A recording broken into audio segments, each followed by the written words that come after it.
Hi hello welcome back to our channel. ഇന്ന് നമ്മൾ കുറച്ച് ടിപ്പുകളൊക്കെ ആയിട്ടാണ് കേട്ടോ വന്നിരിക്കുന്നത്. ഡേറ്റ് കഴിഞ്ഞിട്ടുള്ള പൗഡർ സാധാരണ നമ്മൾ എടുത്ത് കളയാറാണല്ലോ പതിവ്. പക്ഷേ നമ്മുടെ വീട്ടിൽ ഒരുപാട് കാര്യങ്ങൾക്ക് ഉപയോഗിക്കാനായിട്ട് കഴിയും. തീർച്ചയായിട്ടും നിങ്ങൾ ഈ ഒരു വീഡിയോ സ്കിപ്പ് ചെയ്യാണ്ട് കാണണേ. അപ്പോൾ നമുക്ക് ഡേറ്റ് കഴിഞ്ഞ പൗഡർ ഉപയോഗിച്ചിട്ട് ചെയ്യാൻ പറ്റുന്ന എന്നാൽ അധികം ആർക്കും അറിയാൻ വഴിയില്ലാത്ത കുറച്ച് ടിപ്പുകളൊക്കെ ഒന്ന് കണ്ടു നോക്കാം. എപ്പോഴും നമ്മൾ ഉപയോഗിക്കുന്ന ഒന്നാണ് മൊബൈൽ.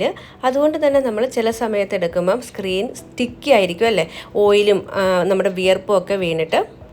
അപ്പോഴേ മൊബൈൽ സ്ക്രീനിലുള്ള അഴുക്കൊക്കെ മാറാനായിട്ട് ഇതുപോലെ കുറച്ച് പൗഡർ സ്ക്രീനിൻ്റെ പുറത്ത് ഇട്ട് കൊടുത്തതിന് ശേഷം ടിഷ്യൂ പേപ്പർ ഉപയോഗിച്ചിട്ട് നല്ല പോലെ ഒന്ന് തുടച്ചെടുത്തോളൂ.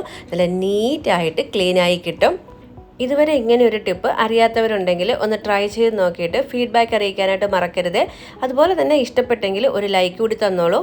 നമ്മൾ കിച്ചൺ അത്ര ക്ലീനാക്കി ഇട്ടാലും രാത്രി കാലങ്ങളിൽ കിച്ചൺ സിങ്ക് വഴി പാറ്റയൊക്കെ വരാറുണ്ടല്ലേ. അപ്പോൾ അത് ഒഴിവാക്കാൻ പറ്റുന്ന അടിപൊളി ഒരു ടിപ്പാണ്. രാത്രിയിൽ നല്ലപോലെ കിച്ചൺ ക്ലീനാക്കിയതിന് ശേഷം ഇതുപോലെ കുറച്ച് പൗഡർ ആ ഡ്രെയിനേജിൻ്റെ ഭാഗത്ത് ഇട്ട് കൊടുക്കുകയാണെങ്കിൽ രാവിലെ നമ്മൾ കിച്ചണിലേക്ക് വരുമ്പം നല്ലൊരു പ്ലസൻ്റ് ആയിട്ടുള്ളൊരു സ്മെല്ലുമായിരിക്കും. അതുപോലെ തന്നെ പാറ്റയുടെ ശല്യം നമുക്ക് ഒഴിവാക്കാനായിട്ട് കഴിയും. രാവിലെ നമ്മൾ കിച്ചണിലേക്ക് വരുമ്പം ടാപ്പ് ഓണാക്കിയിട്ട് ഇത് നമുക്ക് ഡ്രെയിൻ ഔട്ട് ചെയ്ത് കളഞ്ഞാൽ മതി. സ്ഥിരമായിട്ട് നമ്മൾ അടുപ്പിച്ച് ഒരാഴ്ച വരെ ചെയ്യുവാണെങ്കിൽ പാറ്റയുടെ ശല്യം നമുക്ക് നല്ല രീതിയിൽ ഒഴിവാക്കാനായിട്ട് പറ്റും. അപ്പോൾ ഇതൊന്ന് ട്രൈ ചെയ്ത് നോക്കണേ. അതുപോലെ തന്നെ നമ്മൾ നോൺ വെജ് ഒക്കെ കിച്ചണിൽ വെച്ച് കട്ട് ചെയ്യുന്ന സമയത്ത് കിച്ചണിലുള്ളൊരു സ്മെല്ലുണ്ടാവും അല്ലേ, അത് ഒഴിവാക്കാനായിട്ടും ഇതുപോലെ ക്ലീൻ ചെയ്തതിന് ശേഷം കുറച്ച് പൗഡർ നമുക്ക് ഡ്രെയിനേജിൻ്റെ ഭാഗത്തൊന്ന് കൊട്ടിക്കൊടുത്താൽ മതി. കിച്ചൺ സിങ്ക് പോലെ തന്നെ സ്മെല്ലുണ്ടാകുന്ന മറ്റൊരു ഭാഗമാണ് വാഷ് ബേസിനും.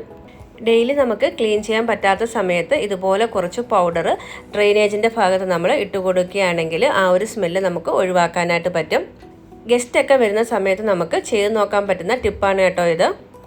ഇതുപോലെ കുറച്ച് പൗഡർ ഇട്ടതിന് ശേഷം ഒരു 10 മിനിറ്റ് കഴിഞ്ഞിട്ട് നമ്മൾ ആ ഒരു ടാപ്പ് ഓൺ ചെയ്തിട്ട് ഡ്രെയിൻ ഔട്ട് ചെയ്ത് കളയുവാണെങ്കിൽ കുറേ നേരത്തേക്ക് ആ ഒരു പൗഡറിൻ്റെ സ്മെല്ല് നമ്മുടെ വാഷ് ബേസിനുള്ളിൽ ഉണ്ടാവും.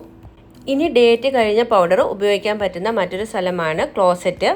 നമ്മൾ എത്ര കണ്ട് ക്ലീൻ ചെയ്തിട്ടാലും ചില സമയങ്ങളിൽ ക്ലോസറ്റിനുള്ളിൽ നിന്ന് ഒരു ബാഡ് സ്മെല്ല് വരാറുണ്ടല്ലേ. അങ്ങനെയുള്ള സന്ദർഭങ്ങളിൽ നമുക്ക് ഇതുപോലെ കുറച്ച് പൗഡർ ക്ലോസറ്റിലേക്ക് ഇട്ട് കൊടുത്തിട്ട് രാത്രിയിലാണ് കേട്ടോ ചെയ്യുന്നത്. എന്നിട്ട് രാവിലെ നമുക്ക് ഇതുപോലെ ഫ്ലഷ് ചെയ്യുവാണെങ്കിൽ ക്ലോസറ്റിനുള്ളിൽ നിന്ന് ബാഡ് സ്മെല്ല് വരത്തില്ല. അതുപോലെ തന്നെ ബാത്റൂമിൽ നല്ലൊരു സ്മെല്ലുണ്ടാവും. മഴക്കാലമായാൽ കുറച്ച് കട്ടിയുള്ള ഡോർമാറ്റുകൾ നമുക്ക് ക്ലീൻ ചെയ്തെടുക്കാനായിട്ട് വളരെ ബുദ്ധിമുട്ടാണല്ലേ. അത്തരം സന്ദർഭങ്ങളിൽ ഇതുപോലെ കുറച്ച് പൗഡർ ഡോർമാറ്റിൽ ഇട്ട് കൊടുക്കുകയാണെങ്കിൽ ആ ഒരു ബാഡ് സ്മെല്ല് മാറിക്കിട്ടും.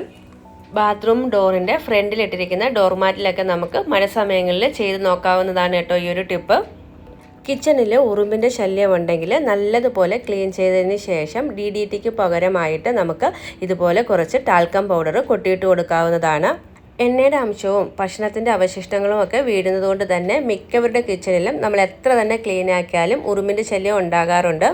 DDT ഒക്കെ ഉപയോഗിക്കുമ്പം കെമിക്കലാണ്. അതുകൊണ്ട് തന്നെ നമ്മുടെ ഭക്ഷണ പദാർത്ഥങ്ങളൊക്കെ വീണാൽ അത് ഒരുപാട് സൈഡ് ഇഫക്ട്സുകൾക്ക് കാരണമാകും. അതേസമയം നമുക്ക് ഇതുപോലെയുള്ള ടാൽക്കം പൗഡർ യൂസ് ചെയ്യുവാണെങ്കിൽ നല്ല എഫക്റ്റാണ് കേട്ടോ. എറുമ്പുകളുടെയൊക്കെ ശല്യം കണ്ടു തുടങ്ങുമ്പോൾ തന്നെ ഞാൻ എൻ്റെ കിച്ചണിൽ സ്ഥിരമായിട്ട് ചെയ്യുന്നൊരു ടിപ്പാണ്. ഒന്ന് ട്രൈ ചെയ്ത് നോക്കണേ. റബ്ബർ ബാൻഡൊക്കെ വാങ്ങി നമ്മൾ കുറച്ച് കാലം വെച്ച് കഴിഞ്ഞാൽ പരസ്പരം ഒട്ടിപ്പിടിച്ചിട്ട് പിന്നെ നമുക്ക് ഉപയോഗിക്കാനായിട്ട് പറ്റാറില്ല. അപ്പം ഞാൻ ചെയ്യുന്നൊരു ടിപ്പ് ഇതുപോലെ റബ്ബർ ബാൻഡ് ഇട്ട് വെക്കുന്ന ഡപ്പയിൽ കുറച്ച് പൗഡറും കൂടെ ഇട്ട് വെക്കുകയാണെങ്കിൽ പരസ്പരം ഒട്ടിപ്പിടിക്കില്ല കേട്ടോ. എത്ര കാലം കഴിഞ്ഞാലും നമുക്ക് ഇത് ഉപയോഗിക്കാനായിട്ട് പറ്റും. ഗോൾഡ് കവറിങ്ങുള്ള ഇമിറ്റേഷൻ ആഭരണങ്ങളും അതുപോലെ തന്നെ ഫാൻസി കമ്മലുകളും ഒക്കെ നമ്മൾ വാങ്ങി ഉപയോഗിക്കാറുണ്ടല്ലേ. പക്ഷേ നമ്മൾ ഒരു പ്രാവശ്യം ഉപയോഗിച്ചിട്ട് ഊരി വെച്ച് കഴിഞ്ഞാൽ നമ്മുടെ വിയർപ്പ് ഇരുന്നിട്ട് ആ ഒരു ഇമിറ്റേഷൻ ആഭരണങ്ങളുടെ കളറൊക്കെ മങ്ങാറുണ്ട്. അപ്പോൾ അത് ഒഴിവാക്കാനായിട്ട് നമ്മൾ ഇതുപോലെ ഫാൻസി ഓർണമെൻറ്റ്സ് വെക്കുന്ന ബോക്സിൽ കുറച്ച് പൗഡർ ഇട്ട് കൊടുക്കുകയാണെങ്കിൽ അത് ഒട്ടും തന്നെ നിറം മങ്ങാതെ നമുക്ക് എത്ര കാലം വേണമെങ്കിലും ഉപയോഗിക്കാനായിട്ട് പറ്റും. അതുപോലെ തന്നെ അതിലെ സ്റ്റോണുകൾ പരസ്പരം ഉരഞ്ഞിട്ട് സ്ക്രാച്ചസ് വരാതിരിക്കാനും നമുക്ക് ഇതുപോലെ പൗഡർ ഇട്ട് വെച്ചാൽ മതി കേട്ടോ. പൗഡർ കൊണ്ടുള്ള മറ്റൊരു ഉപയോഗമാണ് സേഫ്റ്റി പിന്നുകൾ, ഹെയർ ക്ലിപ്പുകളൊക്കെ ഇട്ട് വെക്കുന്ന ബോക്സിൽ നമുക്ക് ഇതുപോലെ കുറച്ച് പൗഡർ ഇട്ട് വെക്കുകയാണെങ്കിൽ തുരുമ്പ് പിടിക്കാതെ നമുക്ക് സൂക്ഷിക്കാനായിട്ട് പറ്റും. അതുപോലെ തന്നെ സിൽവർ ഓർണമെൻറ്റ്സുകൾ നമ്മൾ കുറച്ച് കാലം ഉപയോഗിക്കാണ്ടിരുന്നാൽ കറുത്തു പോകാറുണ്ടല്ലേ. അത് ഒഴിവാക്കാനായിട്ടും അത് ഇട്ട് വെക്കുന്ന ബോക്സിൽ കുറച്ച് പൗഡർ ഇട്ട് വെച്ചിരുന്നാൽ മതി. ആ ഒരു വീഡിയോ ഞാനിതിൽ കാണിച്ചിട്ടില്ല. പക്ഷേ നിങ്ങളുടെ കയ്യിൽ സിൽവർ ഓർണമെൻറ്റ്സ് ഉണ്ടെങ്കിൽ ആ ഒരു രീതിയിൽ സൂക്ഷിക്കാവുന്നതാണ്. ഇനി നമുക്ക് പൗഡർ കൊണ്ടുള്ള മറ്റു ഉപയോഗങ്ങൾ നോക്കാം. ഇതുപോലെ കിച്ചണിലും ഗാർഡനിലുമൊക്കെ ഗ്ലൗസ് ഉപയോഗിക്കുന്നവരാണ് നിങ്ങളെങ്കിൽ ഗ്ലൗസ് ഉപയോഗിക്കുന്നതിന് മുമ്പ് കുറച്ച് ടാൽക്കം പൗഡർ നിങ്ങളുടെ കയ്യിൽ ഇട്ട് കൊടുത്തതിന് ശേഷം ഗ്ലൗസ് ഇടുകയാണെങ്കിൽ ആ ഒരു ചൊറിച്ചിലും ഇറിറ്റേഷനും ഒന്നും ഉണ്ടാവില്ല. പലർക്കും ഗ്ലൗസ് കയ്യിലിടുന്നത് അലർജി ഉണ്ടാക്കാറുണ്ട്. അപ്പോൾ അത് ഒഴിവാക്കാനായിട്ട് നമുക്ക് ഇതുപോലെ കുറച്ച് ടാൽക്കം പൗഡർ ഇട്ടതിന് ശേഷം ഗ്ലൗസ് ഇട്ടിട്ട് ഉപയോഗിക്കാവുന്നതാണ്. അതുപോലെ തന്നെ ഗ്ലൗസ് ഉപയോഗിച്ചതിന് ശേഷം നല്ലതുപോലെ ക്ലീൻ ചെയ്ത് ഉണക്കിയിട്ട് ഇതിനുള്ളിൽ കുറച്ച് ടാൽക്കം പൗഡർ ഇട്ട് വെക്കുകയാണെന്നുണ്ടെങ്കിൽ ഗ്ലൗസുകൾ പരസ്പരം ഒട്ടിപ്പിടിക്കില്ല കേട്ടോ. കുറേ കാലം നമുക്ക് ഈ ഒരു ഗ്ലൗസ് തന്നെ ഉപയോഗിക്കാനും കഴിയും. മഴക്കാലമായാൽ ചൂലിലൊക്കെ നനവടിച്ചിട്ട് ഒരു ബാഡ് സ്മെല്ല് വരാറുണ്ടല്ലേ, അത് ഒഴിവാക്കാനായിട്ട് ചൂലിൽ നമുക്ക് കുറച്ച് ടാൽക്കം പൗഡർ ഇട്ട് വെക്കുകയാണെങ്കിൽ ആ ഈർപ്പം പെട്ടെന്ന് വലിച്ചെടുക്കുകയും ചെയ്യും. അതുപോലെ തന്നെ ആ ചൂലിലുള്ള ബാഡ് സ്മെല്ലും മാറിക്കിട്ടും. ചൂലിൽ ചെറിയ നനവൊക്കെ ഉണ്ടെങ്കിൽ ഇതുപോലെ കുറച്ച് ടാൽക്കം പൗഡർ ഇട്ട് കൊടുക്കുകയാണെങ്കിൽ പെട്ടെന്ന് ഉണങ്ങി കിട്ടുകയും ചെയ്യും കേട്ടോ. മഴ സമയത്ത് നമുക്ക് ചെയ്ത് നോക്കാൻ പറ്റുന്ന നല്ലൊരു ടിപ്പാണ്. ചൂലിൽ ഈർപ്പം ഇരുന്നാൽ പെട്ടെന്ന് ഒടിഞ്ഞു പോവുകയും ചൂല് നമുക്ക് പിന്നെ ഉപയോഗിക്കാനും കഴിയില്ല. അപ്പോൾ ഈ ഒരു ടിപ്പ് ചെയ്ത് നോക്കാനായിട്ട് മറക്കരുതേ. ഇനി നമുക്ക് തംബ്നെയിലിൽ കണ്ടതുപോലെ ഒരു ദിവസം ഉപയോഗിക്കുന്ന ഷർട്ട് 2 ദിവസം ഉപയോഗിക്കാനും അതുപോലെ തന്നെ മഴക്കാലത്തുണ്ടാകുന്ന കരിമൻ്റെ ശല്യം ഒഴിവാക്കാനും ടാൽക്കം പൗഡർ ഉപയോഗിച്ച് ചെയ്യാൻ പറ്റുന്ന അടിപൊളി ഒരു ടിപ്പാണ് കേട്ടോ. അതിനായിട്ട് നമുക്ക് ഒരു നാരങ്ങയുടെ നീര് വേണം. പിന്നെ ഇതിലേക്ക് ഞാൻ ഇട്ട് കൊടുക്കുന്നത് ടാൽക്കം പൗഡറാണ്. കുറച്ച് കൂടുതൽ തന്നെ എടുത്തിട്ടുണ്ട്. ഇനി നമുക്കിതിലേക്ക് 1/2 ഗ്ലാസ് വെള്ളം കൂടെ ഒഴിച്ച് നല്ലതുപോലെ ഒന്ന് മിക്സ് ചെയ്തെടുക്കണം. ഇനി ഈ ഒരു സൊല്യൂഷൻ നമ്മൾ സ്പ്രേ ബോർഡിലേക്ക് ഒഴിച്ചു കൊടുത്തിട്ട് അയൺ ചെയ്യുന്ന സമയത്ത് നമ്മൾ തുണിയിലേക്ക് സ്പ്രേ ചെയ്ത് കൊടുക്കുകയാണ് കേട്ടോ ചെയ്യുന്നത്.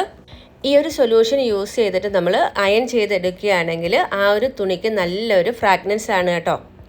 പെട്ടെന്ന് വിയർപ്പിൻ്റെ സ്മെല്ല് ആ ഒരു തുണിയിൽ പിടിക്കത്തില്ല. അതുപോലെ തന്നെ ഇതിൽ നാരങ്ങയുടെ നീരുള്ളത് കൊണ്ട് കരിമനും തല്ലില്ല.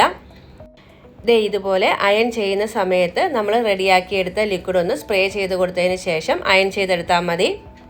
ഈ ഒരു ലിക്വിഡ് നമുക്ക് അയൺ ചെയ്യാൻ മാത്രമല്ല വേറെയും കുറേ ഉപയോഗങ്ങളുണ്ട്. അതും കൂടെ നമുക്കൊന്ന് കണ്ടു നോക്കാം. മഴക്കാലങ്ങളിൽ നമ്മൾ ഉപയോഗിക്കുന്ന പില്ലോയ്ക്കൊക്കെ ഒരു ബാഡ് സ്മെൽ ഉണ്ടാകാറുണ്ടല്ലേ, അത് ഒഴിവാക്കാനായിട്ട് നമ്മൾ തയ്യാറാക്കിയെടുത്തിട്ടുള്ള ലിക്വിഡ് ഒന്ന് സ്പ്രേ ചെയ്ത് കൊടുത്താൽ മതി. ഇതുപോലെ പില്ലോയുടെ 2 സൈഡിലും ഒന്ന് സ്പ്രേ ചെയ്ത് കൊടുത്തിട്ട് വെയിലുണ്ടെങ്കിൽ നമുക്ക് പുറത്തിട്ടൊന്ന് ഉണക്കിയെടുക്കാം. ഇല്ലാന്നുണ്ടെങ്കിൽ ഫാൻ ഒന്ന് ഇട്ട് കൊടുത്താലും മതി. ഇനി നമുക്ക് മഴ സമയത്ത് മുറിക്കുള്ളിലെ ആ ഒരു ബാഡ് സ്മെല്ല് ഒഴിവാക്കാനായിട്ട് നമ്മൾ തയ്യാറാക്കിയെടുത്ത ലിക്വിഡ് കർട്ടനിലും മുറിക്കുള്ളിലുമൊക്കെ ഒന്ന് സ്പ്രേ ചെയ്ത് കൊടുക്കുകയാണെങ്കിൽ നല്ലൊരു ഫ്രാഗ്രൻസ് ആണ് കേട്ടോ. മുറിക്കുള്ളിൽ വെയിൽ തട്ടാണ്ട് ഈർപ്പം പിടിച്ചിട്ടുള്ള ബാഡ് സ്മെല്ലൊക്കെ ഒഴിവാക്കാനായിട്ട് നമ്മൾ തയ്യാറാക്കിയെടുത്ത ലിക്വിഡ് ബെസ്റ്റാണ്. ഒന്ന് ട്രൈ ചെയ്ത് നോക്കിയിട്ട് ഫീഡ്ബാക്ക് അറിയിക്കാനായിട്ട് മറക്കരുതേ. അപ്പോൾ ഇന്ന് നമ്മൾ വീഡിയോയിൽ ഷെയർ ചെയ്തത് പൗഡർ കൊണ്ടുള്ള കുറച്ച് ടിപ്പുകളൊക്കെ ആയിരുന്നു. ഡേറ്റ് കഴിഞ്ഞ പൗഡർ കൊണ്ട് ഇനിയും ഒരുപാട് കാര്യങ്ങൾ നമുക്ക് ചെയ്യാനായിട്ട് പറ്റും. അതിനെ അടുത്ത വീഡിയോയിൽ നമുക്ക് നോക്കാം. അപ്പോൾ ഇന്ന് നമ്മൾ ഷെയർ ചെയ്ത ടിപ്പുകളിൽ നിങ്ങൾക്ക് ഏറ്റവും ഇഷ്ടപ്പെട്ടിട്ടുള്ള ടിപ്പ് ഏതാണെന്നൊന്ന് കമൻറ്റ് ചെയ്യാനായിട്ട് മറക്കരുത്. അതുപോലെ തന്നെ വീഡിയോ നിങ്ങൾക്ക് യൂസ്ഫുൾ ആയെങ്കിൽ പ്ലീസ് ഒന്ന് സപ്പോർട്ട് ചെയ്യാനായിട്ട് സബ്സ്ക്രൈബ് ചെയ്യണേ. സബ്സ്ക്രൈബ് ചെയ്യുന്ന ടൈമിൽ ബെല്ലൈക്കൻ എനേബിൾ ചെയ്തിട്ട് ഓൾ എന്ന ഓപ്ഷൻ തന്നെ പ്രസ് ചെയ്യണം.